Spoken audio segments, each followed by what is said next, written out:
Pessoal, nós já gravamos algumas questões de raciocínio lógico da banca Funvap. Agora nós vamos resolver questões de nível médio de matemática da nossa apostila de 60 questões da banca Funvap.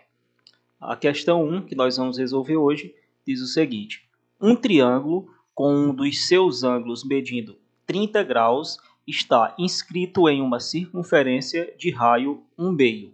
Qual a medida em centímetros do lado do triângulo oposto ao ângulo de 30 graus? Então, para resolver essa questão, nós vamos utilizar duas fórmulas. Elas são fórmulas para o cálculo da área do triângulo e elas vão nos ajudar a descobrir quanto mede o lado do triângulo oposto ao ângulo de 30 graus.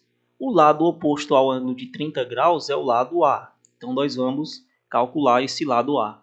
A primeira fórmula que nós vamos utilizar para o cálculo da área de um triângulo é essa daqui, ó.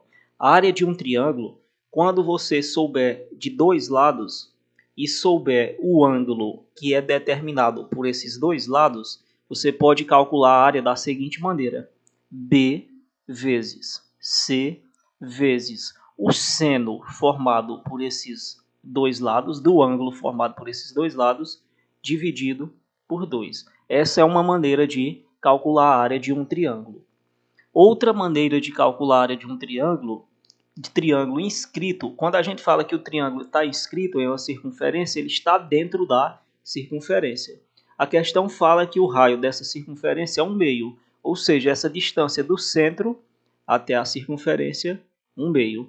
E aí outra fórmula para calcular a área de um triângulo inscrito é a seguinte: você pega os três lados, A vezes B vezes C, eu denominei os lados desse triângulo de A, B e C, e vai dividir por 4 vezes o raio da circunferência que o triângulo está inscrito.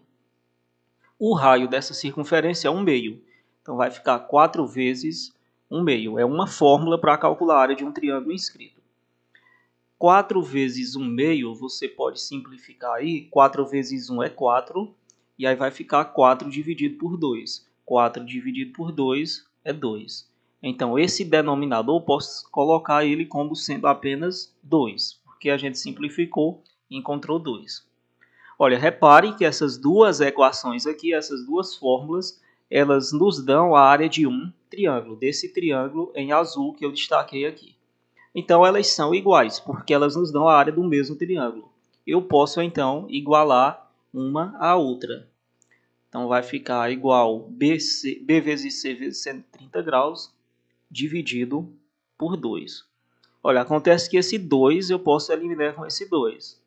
Esse B eu elimino com esse B. E esse C elimino com esse C. Então, ficou A, que é esse A aqui, igual ao seno de 30 graus. Você pode aprender como encontrar o seno de 30 graus, memorizar, na verdade, né? Seno, cosseno e tangente dos arcos notáveis, de 30 graus, 45 graus e 60. Tem uma tabelazinha, você pode memorizar para utilizar na hora de resolver questões. Além do seno de 30, 45 e 60, seno, cosseno e tangente, é bom você memorizar também de 0 graus, 90 graus e 360 graus. É interessante você memorizar. E 180 também. Aí só finalizando aqui, então A é igual ao seno de 30 graus. Nessa tabela que eu estou falando, seno de 30 graus é o quê? 1/2. Então vai ficar 1/2. E 1 dividido por 2 é o quê? 0,5. Portanto, a alternativa correta seria a letra A. É isso aí, pessoal. Depois nós voltamos com mais questões de nível médio de matemática da banca Funvap. Valeu!